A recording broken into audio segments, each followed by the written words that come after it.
Hello friends, welcome back KPS store channel நண்பர்களே. இன்னைக்கு இந்த வீடியோவில் மிக முக்கியமான எச்சரிக்கையான ஒரு ஜோதிட தாள்களை தான் இப்போ இந்த வீடியோவில் அதிரடியாக ரிஷபராசிக்கார நேர்களுக்கு பார்க்க போகிறோம். அதாவது பிப்ரவரியுடைய கடைசி 15 நாட்கள் விஸ்வரூபம் எடுக்கிற மாதிரி சூழ்நிலை மாறப்போகுது. அதற்கு காரணம் என்னென்னா கிரகநிலைகளுடைய மாற்றங்கள் தான். ஆக்சுவலி தற்போது பார்த்தீங்கன்னு வச்சுக்கோங்களேன், தமிழ் மாதத்தில் தை மாதம் முடிந்து நெக்ஸ்ட் மாதமான மாசி மாதமானது பிறந்துருச்சு. மாசி மாதம் பிப்ரவரியுடைய 14ஆம் தேதி அன்னைக்கு பிறந்துருச்சு. பிறந்த மாசியுடைய ஃபஸ்ட்டு 15 நாட்கள், அதாவது பிப்ரவரியுடைய கடைசி இந்த 15 நாட்கள் மாசியாக இருக்க போகுது. இந்த மாசியில் பார்த்தீங்கன்னு வச்சுக்கோங்களேன், கிரக மாற்றங்கள் ஏற்பட்டிருக்கிறதுனால ரிஷபராசியில் சேர்ந்தவங்களுக்கு இந்த மாதிரியான பலன்லாம் கிடைக்கும் என்று மிக முக்கியமான பலன்களானது குறிப்பிடப்பட்டிருக்கு. குறிப்பிடப்பட்ட பலனை தான் இந்த வீடியோவில் ஷேர் பண்ண போகிறேன். ரிஷபராசிக்காரங்க உங்கள் ராசிக்கு என்ன பலன் கிடைக்கும் அப்படிங்கிறத தெளிவாக இந்த வீடியோவில் தெரிஞ்சுக்குங்க. உங்களுக்கான பலனை நீங்கள் தெரிஞ்சுக்கிறதுக்கு முன்னாடி ஃபஸ்ட்டு மாசி மாதத்துக்குன்னு ஒரு சிறப்புகள்லாம் இருக்குது. மாசி மாதத்துக்கு உண்டான சிறப்புகள் என்னென்னங்கிறத உங்களுக்கு எக்ஸ்பிளைன் பண்ணுறேன். முதல்ல மாசி மாதத்துக்கு உண்டான சிறப்புகள் என்னென்னங்கிறத தெளிவாக இந்த வீடியோவில் தெரிஞ்சுக்குங்க. மாசி மாதத்தில் வரக்கூடிய ஏகாதேசியில் விரதம் இருக்கிறது மகா புண்ணியம் என்று மாசியில் சொல்லப்படுது. மாசி மாத ஏகாதசியை ரிஷபராசிக்காரங்க மிஸ் பண்ணிடாதீங்க. ஆக்சுவலி எல்லா தெய்வங்களுக்கும் சிறப்புமிக்க மாதம் என்று போற்றப்படுவது மாசி மாதம்தான். திருமால் மகாவிஷ்ணுவாக அவதாரம் எடுத்தது மாசி மக நட்சத்திர திருநாள் தான். அதனால தான் மாசி மகம் ரொம்ப விசேஷம். மாசியில் வரக்கூடிய சங்கடகர சதுர்த்தி கூட ரொம்ப விசேஷம். ஆழ்வார்களில் ஒருவரான குலசேகர ஆழ்வார் மாசி மாதம் புனர்பூர நட்சத்திர நாளில் அவதரித்தார். அந்த வகையில் இந்த மாசி மாதத்தில் வரக்கூடிய எல்லாமே ரொம்ப விசேஷந்தான். சங்கடகர சதுர்த்தியும் வருவது ரொம்ப மாசியில் விசேஷந்தான். மாசியில் இன்னொரு ரொம்ப விசேஷம் என்னென்னா தாலி கயிற்றில் புதிதாக மாற்றிக்கொள்வது. ஆக்சுவலி மாசி மாதம் என்பது மன வலிமை தரக்கூடிய மாதம், மகத்துவம் நிறைந்த மாதம். இம்மாதத்தை மாங்கல்ய மாதம் என்று கூறுவாங்க. சிவத்தோடு சக்தி இணைந்து முழுமை பெறுவதால் தன் கணவனுடைய நலனுக்காக ரிஷபராசிக்கார பெண்கள் இந்த மாசி மாதத்தில் தாலி கயிற்றினை நீங்கள் புதிதாக மாற்றிக்கொள்ளணும். அதுதான் இந்த மாசியில் ரொம்ப விசேஷம். அப்புறம் இந்தியாவில் உள்ள அனைத்து புண்ணிய தீர்த்தங்களில், சமுத்திரக்கரையில், புனித நதிகளில் மாசி மாதத்தில் அமிர்தம் நிறைந்திருப்பதாக புராணங்களில் சொல்லப்படுது. இதனால் இந்த மாதத்தில் ரிஷபராசிக்காரங்க நீங்கள் உங்கள் ஊருக்கு பக்கத்தில் இருக்கக்கூடிய நீர்நிலைகளில் புனித நீராடினீங்கன்னா அமிர்தத்தில் நீராடின புண்ணியத்தை பெற முடியும். அப்புறம் மாசி மாதத்தில் தான் பார்வதி தேவி கலந்தி நதியில் தாமரை மலரில் வலம்புரி சங்காக தோன்றியிருக்கிறாங்க. அதனால் இந்த மாசி மாதத்தில் சிவனையும் பார்வதி வழிபாடு செய்திங்கன்னா அளவு கடந்த பலன் உங்களுக்கு கிடைக்கும். ஆக்சுவலி சிவபெருமான் நிகழ்த்திய திருவிளையாடல்கள் ஏராளம் இந்த மாசியில் தான். இப்படியான திருவிளையாடல்கள் பலவற்றை நிகழ்த்தி மாசியில் சிவனை வழிபாடு செய்யும்போது சிவபெருமான் நம்ம வாழ்க்கையிலே திருவிளையாடலை புரிந்து நமக்கும் நல்லதை செய்வார். மாசி மாதம் முழுவதுமே சிவ வழிபாட்டுக்கு உரிய மாதம் என்று சொல்லப்படுது. அதனால் ரிஷபராசிக்காரங்க மாசியில் சிவனையும் அந்த பார்வதியை வழிபாடு செய்யாமல் இருக்காதீங்க. அப்புறம் இன்னொன்று என்னென்னா, இந்த மாதத்தில் அன்னதானம் நீங்கள் செய்கிறது தான். அன்னதானத்துடைய பெருமைகளை உணர்த்துவது மாசி மகம்தான். எனவே இந்த மாசியில் நம்மளால் முடிந்த அளவுக்கு அன்னதானம் செய்வது விசேஷம். இது நீங்கள் நார்மலாக செய்யக்கூடிய அன்னதானத்துடைய பலனை விட இந்த மாசியில் செய்யும்போது மும்மடங்கு பலன்கள் உங்களுக்கு கிடைக்கும். அதனால தான் அன்னதானம் செய்கிறது இந்த மாதம் நல்லதுங்கிறத சொல்கிறேன். அப்புறம் அப்பனுக்கு பாடம் சொன்ன சுப்பையா என்கின்றது இந்த மாசியில் தான். மாசி மாத பூச நட்சத்திர தினத்தில் தான் சுவாமி மலையில் முருகன் தன் தந்தை சிவபெருமானுக்கு உபதேசம் செய்தார். அதனால தான் இந்த மாசியில் வரக்கூடிய பூச நட்சத்திரம் ரொம்ப முக்கியமானதாக சொல்லப்படுது. இந்த மாசியில் வரக்கூடிய ஏகாதசியும் பார்த்தீங்கன்னு ரொம்ப விசேஷம். இதில் விரதம் இருக்கிறது மகா புண்ணியம். படிக்க விரும்பக்கூடிய ரிஷபராசிக்காரங்க, ஆராய்ச்சி செய்ய விரும்பக்கூடிய ரிஷபராசிக்காரங்க மாசி ஏகாதசியில் நீங்கள் பெருமாளை நினைத்து விரத வழிபாடு செய்தீங்கன்னா உங்களுடைய ஆசைகள் எல்லாம் நிறைவேறும். இதில் மட்டும் இல்லாமல் நீங்கள் எந்த துறையில் எடுத்துக்கொண்டாலும் கல்வியில் மிகப்பெரிய உச்சம் தொடுவதற்கு மாசியில் ஏகாதசியில் விரதம் இருந்து வழிபாடு செய்தால் ரொம்ப விசேஷம். அப்புறம் மாசியில் வரக்கூடிய ஒரு பெரிய திருவிழானா அது சிவபெருமானுடைய மகா சிவராத்திரி. சூரிய பகவான் கும்ப ராசியில் பயணம் செய்யக்கூடிய மாசி மாதத்தில் சிவராத்திரி கொண்டாடப்படும்.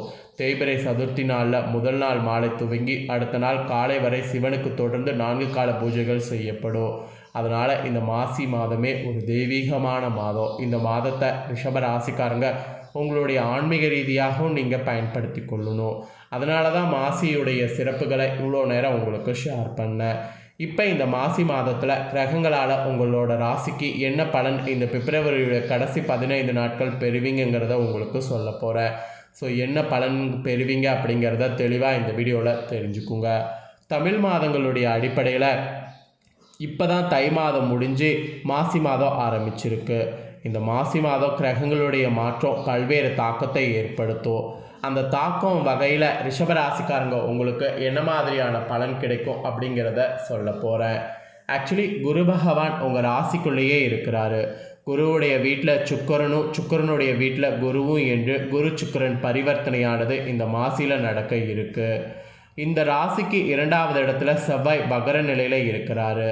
5வது இடத்துல கேது பகவான் இருக்கிறாரு. தொழில் கர்மஸ்தானமான 10வது இடத்துல சனி புதன் சூரியன் ஆகிய 3 கிரகங்கள் இருக்கிறாங்க. 11வது இடமான லாபஸ்தானத்தில் சுக்கிரன் மற்றும் ராகு இணைகிறாங்க. இந்த மாதிரியெல்லாம் உங்களுக்கு கிரக நிலைகள் அமைஞ்சிருக்கு. சுக்கிரன் ஆக்சுவலி உச்சத்தில் இருக்கிறாரு. மாசி 1ஆம் தேதி சூரியன் பயிற்சியும் நடந்துருச்சு. இதனால் சூரியன் உங்களுக்கு திக் பலத்தில் இருந்து நல்ல பலன்களை கொடுக்க போகிறாரு. ஆக்சுவலி இந்த மாதிரி பலனை கொடுப்பது மட்டும் இல்லாமல் கிரகங்களிடையே சில மாற்றங்களும் இருக்குது. மாசியுடைய 12ஆம் தேதி அதாவது ஆங்கில தேதிப்படி பிப்ரவரியுடைய 24ஆம் தேதி அன்னைக்கு ராசிதிபதியான செவ்வாய் மகர நிவர்த்தி அடைகிறாரு. அப்புறம் மாசி 15ஆம் தேதி உங்களுக்கு கரெக்டாக பார்த்தீங்கன்னு வச்சுக்கோங்களேன், அன்னைக்கு தேதி ஆங்கில தேதி பிப்ரவரியுடைய 27 அன்னைக்கு புதன் பயிற்சி நடக்குது. மீனராசியில் புதன் நீச்சமாகிறாரு. நீச்ச பங்க பலனால் நீச்ச பங்க ராஜயோகம் உங்களுக்கு கிடைக்கிற மாதிரி இருக்குது. அப்புறம் சுக்கிரன் உங்கள் ராசிக்கு அதிபதியாகவும் மாறுவார். அவர் மாசி 17ஆம் தேதி கரெக்டாக பார்த்தீங்கன்னு வச்சுக்கோங்களேன், பிப்ரவரி முடிஞ்சு கரெக்டாக மார்ச் 1ஆம் தேதி அன்றைக்கி வகரமாக போகிறாரு. ஸோ இப்படிலாம் கிரக மாற்றங்களும் இருக்குது. உங்கள் ராசிக்கு 4ஆம் அதிபதியான சூரியன் உங்கள் ராசிக்கு 10வது இடத்துக்கு பயிற்சி ஆகிறதுனால சனியுடைய பலம் குறைந்து காணப்படும். இதனால் உங்களுடைய உடல்நல ஆரோக்கியத்தில் முன்னேற்றமானது இருக்கும். ஏற்கனவே இருந்த நோய்கள்லாம் உங்களுக்கு நிவர்த்தியாகி முன்னேற்றமானது உங்களுக்கு உண்டாகும். சொந்த வீடு வாங்கணும்னு நினச்ச உங்களுடைய கனவு இந்த மாசியில் நிறைவேறும். வீடு நிலம் வாகனம் ஆகியவெல்லாம் நினைத்தபடி உங்களுக்கு அமையும். உங்களுடைய திறமைக்கான அங்கீகாரமானது உங்களுக்கு கிடைக்கும். அப்புறம் அம்மாவுடைய ஆதரவு உங்களுக்கு நன்றாக இருக்குது. பங்கு சந்தையில் லாபமானது அதிகரிக்கும். வெள்ளி தங்கம் மருத்துவம் எலக்ட்ரானிக் சம்மந்தப்பட்ட முதலீடுகள் செய்யுங்க, நல்ல பலன்கள் கிடைக்கும். அப்புறம் சூரிய பகவானால் காரியங்களில் இருந்த தடைகள் நீங்கும். அதுக்கப்புறம் தொட்டது எல்லாமே உங்களுக்கு தொடங்கும். இறங்கிய காரியத்தில் எல்லாமே வெற்றிகளானது குவியும். தொழிலில் கூட ஆக்சுவலி முன்னேற்றமானது இருக்கும். அரசியல் சார்ந்த விஷயத்தில் உதவிகள்லாம் உங்களுக்கு தேடி வரும். வெளிநாடு வெளிமாநில பயணங்கள்லாம் உங்களுக்கு தள்ளி போகலாம். முடிந்த வரை இந்த காலகட்டத்தில் பயணத்தை தவிர்க்கிறது நல்லது. செவ்வாய் வகரத்துக்கு பிறகு கணவன் மனைவியாக இருக்கக்கூடிய ரிஷப ராசிக்காரங்க இடையே இருந்த கசப்புக்கள்லாம் நீங்கும். தொழிலில் கூட உங்கள் பார்ட்னரோடு இருந்த சச்சரவுகள் நீங்கும். சமூகத்தில் உங்களுக்குன்னு அந்தஸ்தானது அதிகரிக்கும். சமூகத்தில் உயர் பொறுப்பில் உள்ளவர்களுடைய நட்பு ஏற்படும். வருவாய் ஆக்சுவலி நன்கானது அதிகரிக்கும். வீண் விரைய குறைந்து சேமிப்பானது அதிகரிக்கும். அதுவும் இந்த டைம் பார்த்தீங்கன்னு வச்சுக்கோங்களேன், உங்கள் பேச்சில் சற்று கவனமாக இருக்க வேண்டும். நிதானத்தை விடாமல் இருந்தாலே பல பிரச்சனைகளை நீங்கள் தவிர்க்கலாம். நீச்சபங்க ராஜயோகத்தால் உங்கள் குழந்தைகளுக்கு திருமண வாய்ப்புகள் உருவாகும்.